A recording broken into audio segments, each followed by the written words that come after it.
Hello, celebrity gossip enthusiasts. I'm Us Weekly's entertainment director, Travis Cronin, and you're tuned in to Us Weekly's Hot Hollywood podcast. The show where we break down all of the hottest celebrity gossip stories of the week, separating fact from fiction, just so you're an informed member of this culture that we call the zeitgeist of celebrities. Couldn't do this by myself because it would just be me screaming into a void, and that just sort of feels weird. So luckily, I have my two co-hosts. Well, hello, leopard lady Gwen Flamberg. I mean, leopard lady, I do wear a lot of animal prints, Travis, because I believe that animal prints are the new neutrals. But thank you. Thanks for having me. I love being here. I'll try not to purr too loud. And the lady from the home state that invented leopard prints, little known fact, New Jersey, baby woman Sarah Huron. No one did it like the Jersey-licious ladies, RIP that program. Oh my God, I hadn't thought about those two girls in so long. Oh, they live rent-free up here. I used to drive by that nail salon. But hello, happy to be back. Hello, and how dare you call it a nail salon? It was a hair extensions, spray tan, eyelash extensions, nail salon, gel. That's right. Everything you need to get Jersey-licious. God, throwback. Well, we have some wild stories today. It's a good mix of happy and sad, too. It's not that depressing this week. But before we get into it, let us just stop and take a moment and check in with our co-hosts and see what story just made them clutch their proverbial pearls this week. Gwen Flamberg, what made you go whoa this week? Well, Trav, it's no secret that I'm a fan of Harry Styles. I'm a Harry, that's right. And Harry's house is back in Los Angeles. He's now doing his multi-night part of the Harry's House tour there. And on Harryween, which, every year Harry has Harryween, where it's a fancy dress party. Sarah Huron was just in the UK, so she knows what I mean. Fancy dress is just another word for a costume party. Everyone's encouraged to dress up. And of course, Harry dresses up. What was he this year, you ask? I'm sure you know, because it's broken the internet.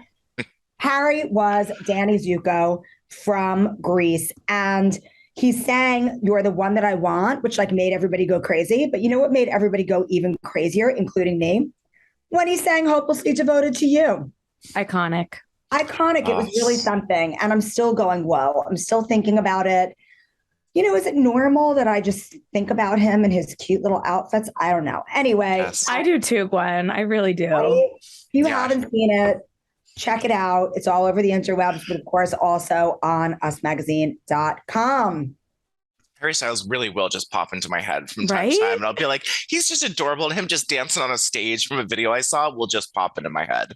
I mean, and then, after it was the video, the short film from Music from a Sushi Restaurant, where he was a hot merman with a beard, he was a fisherman. I like that. That actually has stuck with me a little bit more than Danny Zuko. I can't wait to see what other short films he does. Me too. Please comment under anywhere you're listening to this about what Harry Styles memory is sticking out to you this week, because it seems like everyone has a very specific one. Baby woman Sarah Huron, I bet yours is Hopelessly Devoted to You, because I know that you are a Grease 1 and mainly 2 fan. I am a fan of all the Grease. Anyone who went to Rydell High is good in my book, and my whole TikTok For You page is Harry Styles in Danny Zuko cosplay. But on a more serious note, my woe is what's going on with Dwyane Wade and his ex-wife. I don't know if you guys saw this, but on Tuesday, there was some court documents filed by Siobhan Fuges, who is Dwyane Wade's ex-wife. They were high school sweethearts, went to college together, got married, and had his 2 oldest kids are with her. And they've had a very tumultuous relationship since they broke up. Their divorce took 7 years. He was ultimately granted full custody of the kids, which is unheard of for a lot of reasons. One, because a lot of times the court sides with the mother, but also because he was a full-time NBA player, busy dude. So there was a lot of mess there. Rare. Very rare, as he points out in the statement I will read part of soon. But she filed some court documents. Their daughter, Zaya, who is 15, came out as transgender in 2020. Gabrielle Union and Dwyane Wade have been very vocal and supportive of her. I think we've talked about it on this podcast plenty of times. But Siobhan, or however you say her name, she filed these court documents obtained by us, stating her concerns that Dwyane may be pressuring our child to move forward with the name and gender change in order to capitalize on financial opportunities that he has received from companies and will receive based upon his statements to me on the basis of our child's name and or gender change. So she is trying to get the court to deny Dwyane's filing to legally change Zaya's name and gender. So this all came out yesterday, and he is currently in Africa on this huge trip with Gabrielle Union. But that didn't stop him from releasing quite the statement. And I think a few quotes are worth reading because he's a very passionate dad. He said, since this must be a new way of parenting, I guess I have to address these allegations here, which is a damn shame. These are serious and harmful allegations that have hurt our children. While none of us are surprised by Siobhan's attempt to fight Zaya's identity and her unwavering attempt to drag my name through the mud, I'm very disappointed that she continuously finds ways of centering herself and her needs without regard to her children. This report came out when Zaya was in class. This kid who has maintained a 4.0 GPA in honors classes while navigating all of this unsolicited and harmful attention and debates about her gender and sexuality from those who are committed to not listening to her, much less getting to know her. He mentioned that Siobhan tried a similar attempt over a decade ago when I was awarded sole custody of our two kids as an active NBA player. All I ever wanted was to have my parenting time uninterrupted, as I knew it would be a very difficult time for our kids to navigate this new normal. So instead of actually trying to co-parent over the years, she's left our home to see more lawyers and has taken the time to talk to more lawyers since I filed for divorce than she has actually seen or spoken and listened to Zaya all these years. He said that he's given his ex-wife the opportunity to meet her teachers, doctors, therapists, her friends, and she doesn't do it. She doesn't go to the school, the recital, graduation, dances, play dates, any conferences, or get to know her. And this was the best part. He said, as a man, we get a bad rep for not showing up and being absentee fathers. Well, that's not the case here because I'm 10 toes down and still going through this BS. I will not sit on my hands this time and allow her to make a mockery of my dedication to my family. The high road has run out of real estate. My lawyer will be in contact, and best of luck to the 14th lawyer as they try to unravel this book of lies that has been sold to them. A hearing is set for December 12th, you guys. Woof. Crazy. Wow. I love the end of that statement. Right? 100%. The high road has run out of real estate. That sounds like a houseman's tagline. I was just thinking the same thing. I'm going to use that the same way that I say that karma has everyone's address. I'm going to use the high road has run out of real estate. I like it a lot. I just don't know what this woman is trying to do because obviously Dwyane Wade and Gabrielle Union have enough money in the bank. Right. Money coming in. They certainly are not trying to manipulate Zaya's sexuality or gender statement because of money. Like that's just it's lunacy. It's so crazy. It's so insulting. And she's 15. This is not an 8-year-old. Right. Like she's 15 years old. This has been a long journey. Clearly there's therapists involved. He's taken the right steps. And I think Dwyane Wade, meaning Dwyane Wade. And what I've always loved about the story is that he's like the quintessential athlete, male dude who has been so supportive of his trans daughter. You don't see that a lot. That's right. I think it's gross that she's trying to like take away from it. And clearly I believe him that she hasn't been around. I do too.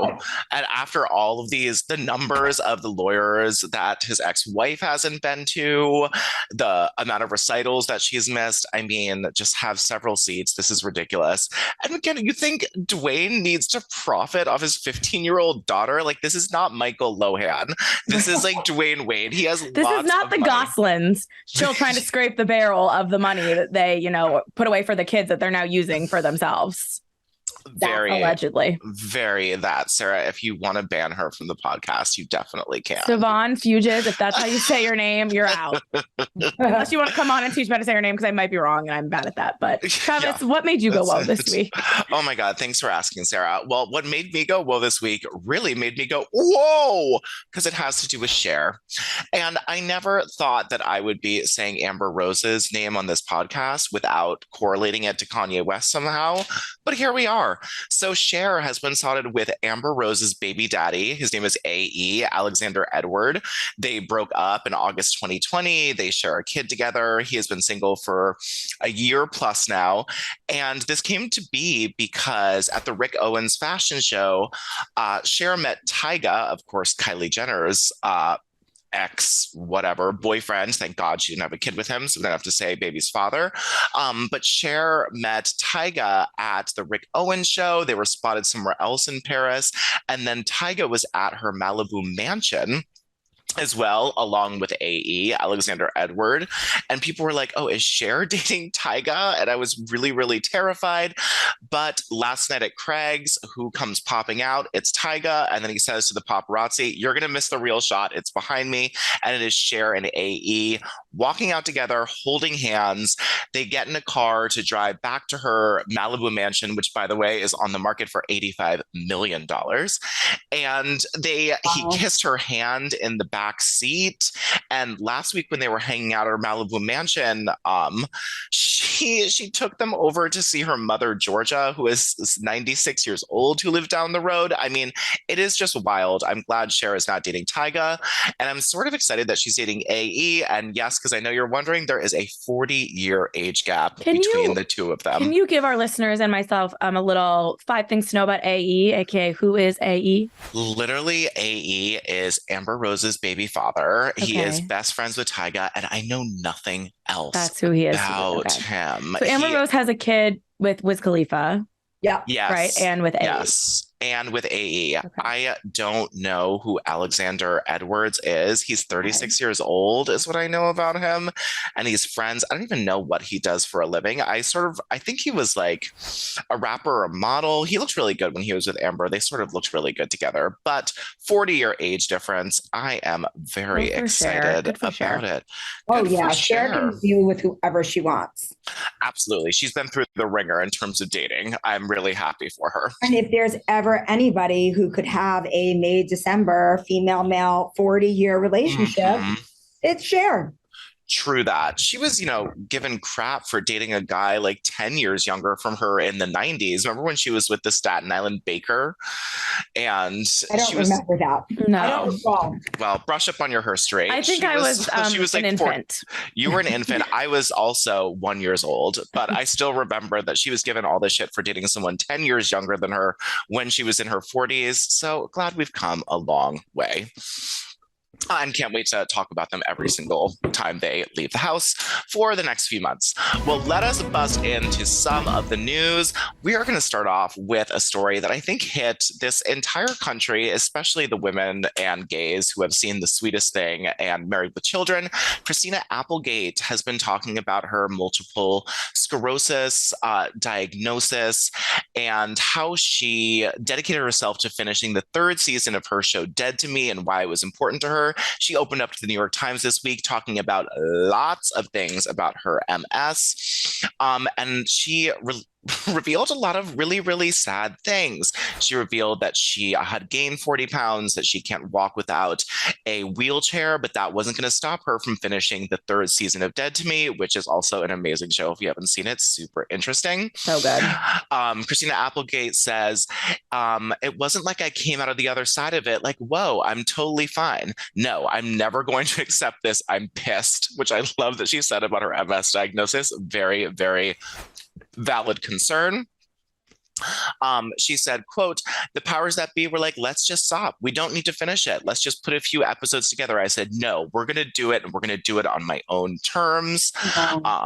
And Linda Cantarelli, who is Cardellini, who I love, so sorry to you, who is her co-star on the show. They are both a woman. She said, quote, Christina was my champion, my worm, my voice. It's like having a mama bear. And just seeing the pictures of her in the wheelchair, she looks, the 40 pounds, I don't even see it. She looks amazing. But seeing her in the wheelchair on set, striving to finish this, I mean, it's inspiring, tragic at the same time. I just love Christina Applegate and think she's the coolest. Well, poor Christina Applegate years ago had a breast cancer diagnosis. Like, it's just, she can't catch a break. Yeah. That's a great show. And one of the things I remember reading in the New York Times piece was they were saying there was people like holding up her legs during certain scenes so she could finish them. Like, I think it kind of feels like this cast and crew and Christina like all came together. So this 3rd season is going to be like a labor of love and blood, sweat, and tears to give this character a proper send off. And she's probably, worried, what am I going to be able to do next? Like, is this it? And I love that her and Selma Blair are still so close. It's so crazy and sad that they both have MS. But after watching Selma Selma on Blair Dancing with the Stars, it was just crazy. Is doing really great. Yeah. Dancing with the Stars. I mean, went home first week, but still No, dancing. she did it. She self-eliminated because her doctors made her. Oh, great. Yeah. Okay. She made it like 4 weeks. And then her doctors, her blood, all her levels were too high. And they said it was doing too much on her body. But it was beautiful. And I cried like 3 times. Oh, it's nice. It's just so sad. And yes, people had to Christina Applegate about people moving her legs around for the filming. She says, quote, people are just going to think, oh, look at the cripple. That's not up to me. I'm sure that people are going to be like, I can't get past it. She says, then fine, don't get past it. But hopefully people can just enjoy the ride and say goodbye to these 2 girls. Of course, those 2 girls are their characters on Dead to Me because this is their last season. Christina Applegate, we wish you all the health and healing in the world.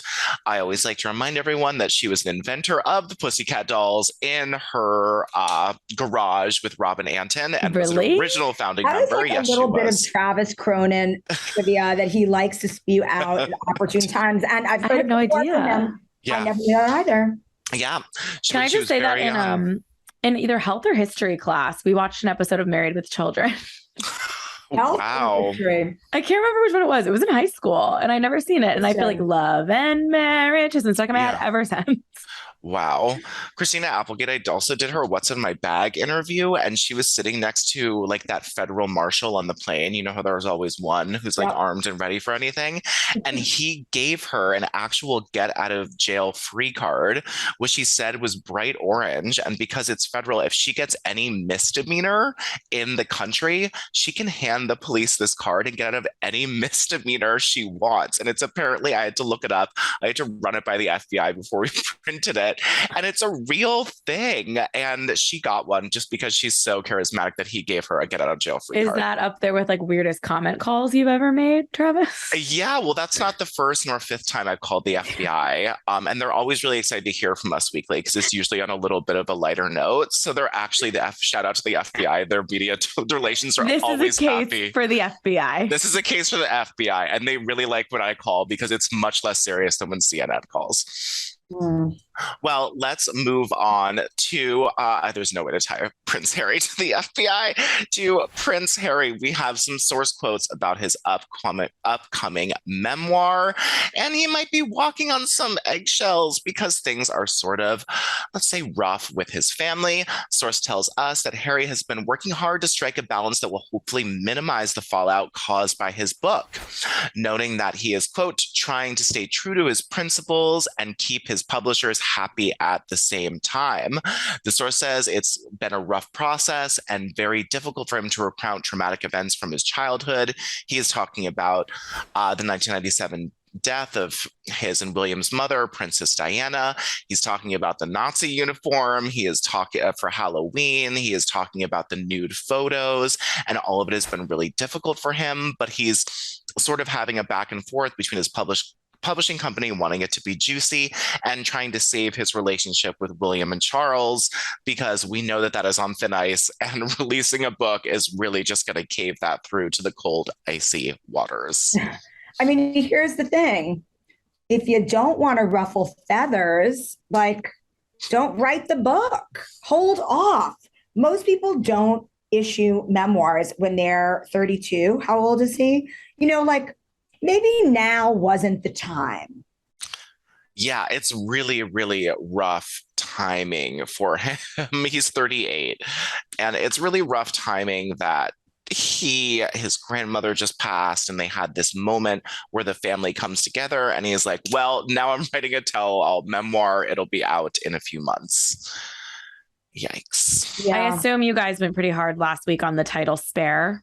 We did. I didn't have a chance to listen, but I knew when I saw that, I was like, oh, they got this one. Oh, no, you must listen, because not only do we go off on the title Spare, we go off on the art direction. Vacant, yet looking directly at the camera as, someone who is misunderstood, but this is me photo. Yeah. And also, what else did we have to say about it?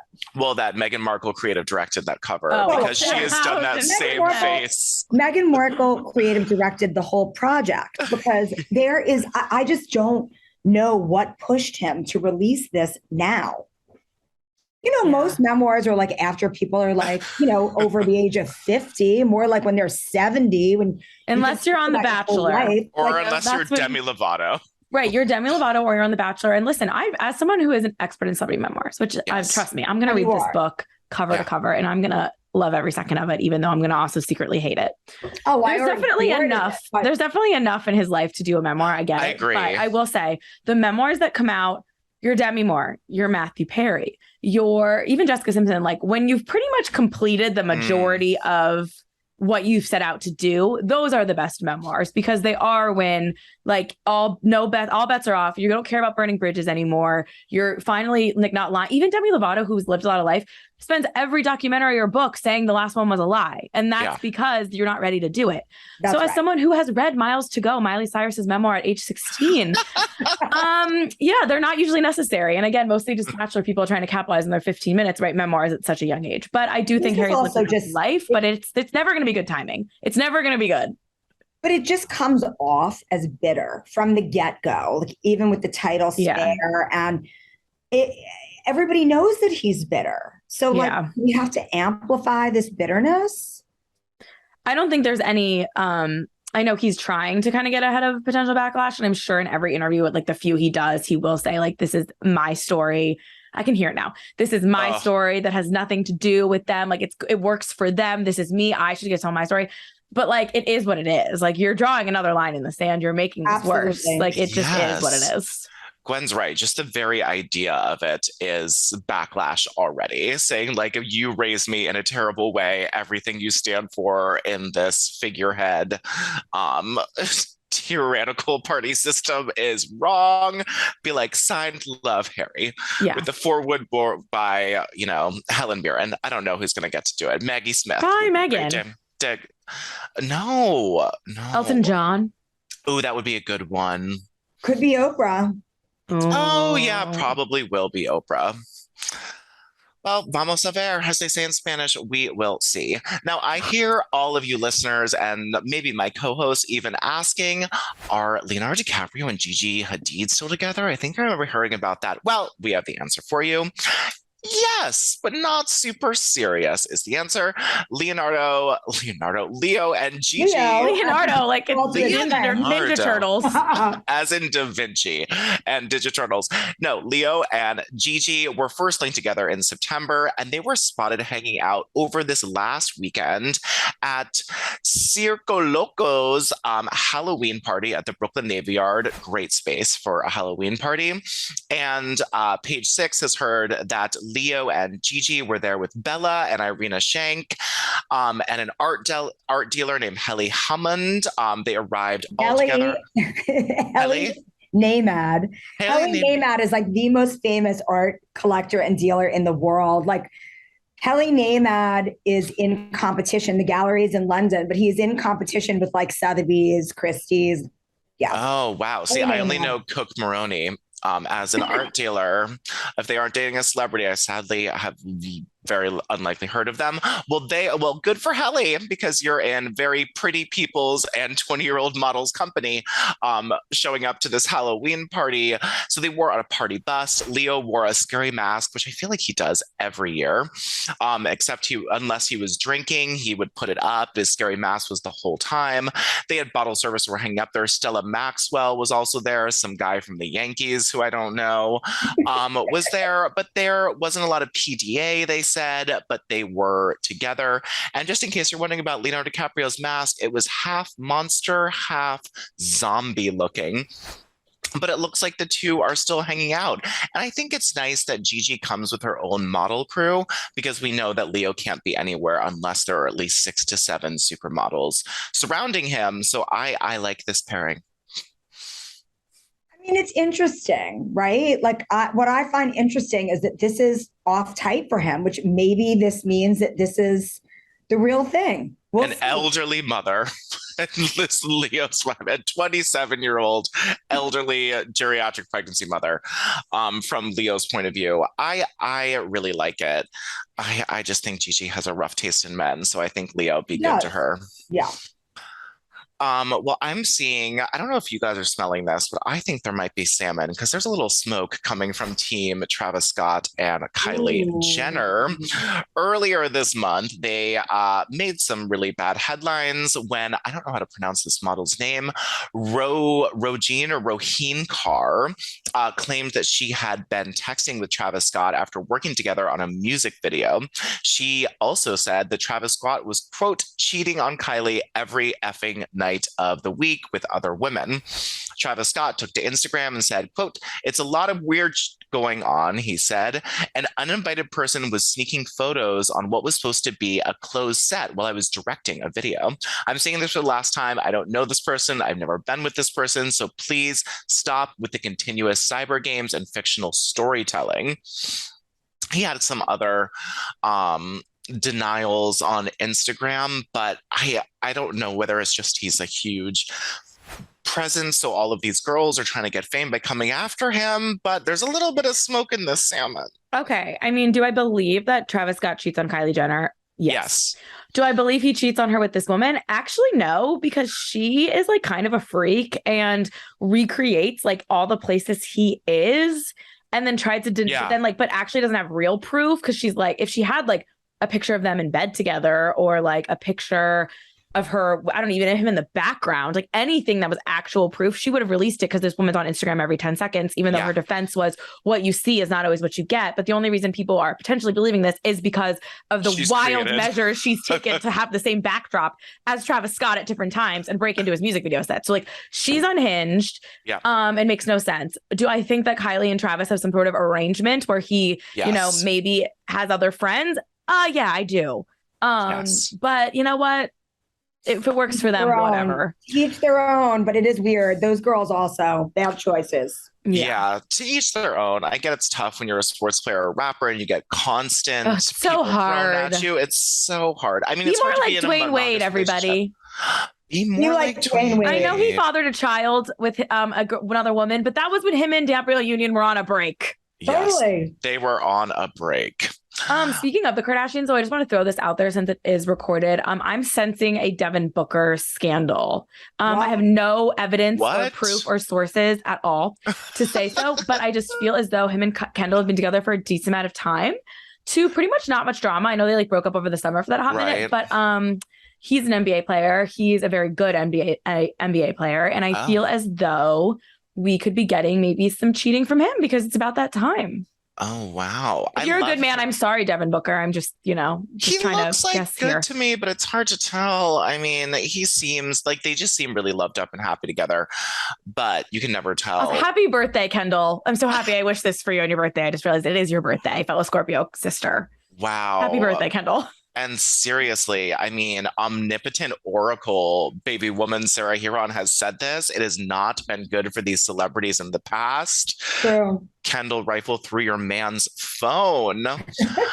All right, baby woman, other than putting a hex on people's relationships, can you tell us about Legend Gomez and her new documentary that premieres this Friday? We are already hearing some explosive bombshells, and I'm really excited to watch this doc. Yes, so I have watched it. I watched it yesterday morning with my coffee. I started at like 7:30 and I cried several times. I don't know if I was just like vulnerable because I just woken up.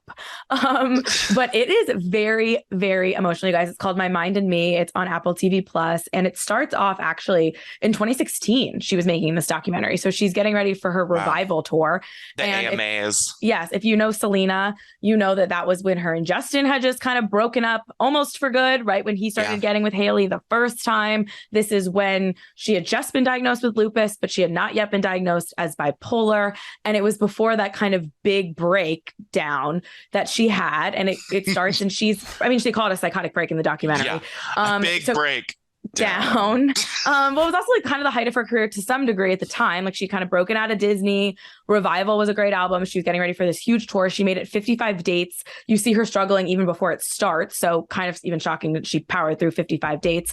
And then they end up canceling it because she had a psychotic break, as it is described. She ended up hospitalized.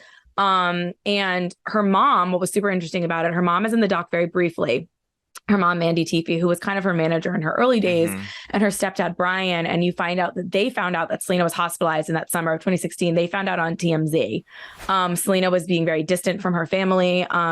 And Mandy said, they called me and wanted to know what my daughter was doing in the hospital with a nervous breakdown. She didn't want anything to do with me. I was scared she was going to die. You hang on as tight as you can and try to help them with their treatment. And that's the hardest thing to do, to then go to bed and hope they wake up the next day. It's a miracle she got out, but there's always a fear it's going to happen again. And that hurt me so much. So then you fast forward 3 years and the doc kind of picks up in 2019 where Selena has found out she's bipolar. She's kind of got her lupus under control. And she's still dealing with mental health. And that's when she writes Lose You to Love Me. And there's Justin is only mentioned once by name, but he's referenced a lot in other ways, and kind of how she's navigating it. And you see her go home to Texas and you see she speaks about her relationship with her mom in 2019. And I thought this quote was really interesting. I shouldn't have spoken to them in the way that I did, and I shouldn't have treated them the way that I did sometimes. Then they know it wasn't me. So when I wake up the next day, they tell me what happened, but they explain to me, they're like, look, we know that's not you talking, but we're really concerned. Just know we love you. I just say, I'm so sorry, because I remember certain things that I did and I was so mean. Even to this day, I continue saying thank you and I'm sorry. They're always like, once we found out everything, it made so much sense. We would never, ever give up on you. And they haven't, when so many times they probably should have. So guys, she really doesn't hold back in this documentary. It's like a very candid look, and she reads her diary entries. Like being inside Selena Gomez's head seems, it's a lot. Yeah, it's a lot. Yeah. I am so glad she's better, because during that 2016 time, you could just tell by the look in her eyes when she showed up to anything, everything was really, really bad going on. I also love the way that since then she talks about Justin Bieber, because she's such a nice person that she doesn't want to call him out by name every time. But she's like, past relationships have made me, people have treated me completely I am haunted. Crazy. It's like, I don't think it was those 2 months with The Weeknd that set you back. No, and The Weeknd was so in love with you. He would have done anything for you. He seemed so sweet to you. And she seems to be in a good place now. I mean, she's promoting it, and you could tell like she does. What was also really interesting watching her like do press for like Lose You to Love Me and stuff. And like she was being asked like stupid questions, and she like kind of loses it a little bit. Like it's very like, oh, stars are just like us, but also like she has some serious stuff that she takes meds for, and then she's constantly navigating, and she's been in and out of like several treatment centers. And I just I don't know. It was really eye-opening, and I really like her. Well, it's great that she's overcome this, or she's just living in a great place with it. Like, she's so mature in Only Murders in the Building. I'm obsessed with her, and I'm just so happy that she's good. How's Rare Beauty doing? I feel like I haven't heard anything from her. I actually love it. Rare Beauty does really well. It's a beautiful brand, and it's, really good. Cool. Well, love the song that's the title track from it. Oh my God, I know. And it's haunting. It plays like throughout, like music. Oh my God. It's really Rare. I was talking about the My Mind in Me song. Oh, okay. Lose You to Love Me, I love. I listen to the acoustic for the whatever demo version whenever I need a good, tug at the heartstrings. But nice. Rare, the song is also great. She's great. Big fan. She's great. We love you, Legend. Glad you are healed and on the up and up. And again, Only Murders in the Building. What a great, mature way to come back from a psychotic break and a Disney star and a horrible relationship. Also, I just read in her New York Times profile, or maybe Rolling Stone profile, she said that for her 30th birthday, she threw herself a wedding because she thought she'd be married by 25. And Miley Cyrus was there, Olivia Rodrigo was there, and Cara Delevingne was there. And Cara Delevingne brought strippers. Oh. Even though it wasn't a bachelor party theme, it was a wedding. So just, fun stuff in there. Well, good luck to Cara Delevingne. She's working through her own stuff. True. Well, thank you to my hosts and to Selena Gomez, Gwen and Sarah, for helping me spill this piping hot celebrity this week. Again, this is Travis Cronin on Us Weekly's Hot Hollywood podcast with your weekly peek into the glamour, glitter, fashion, fame of your favorite celebrities. Because after all, guys, you know what celebrities are? They're just like us. Wow, that was the messiest one. We will be back next week. We'll see you then. Thanks for listening.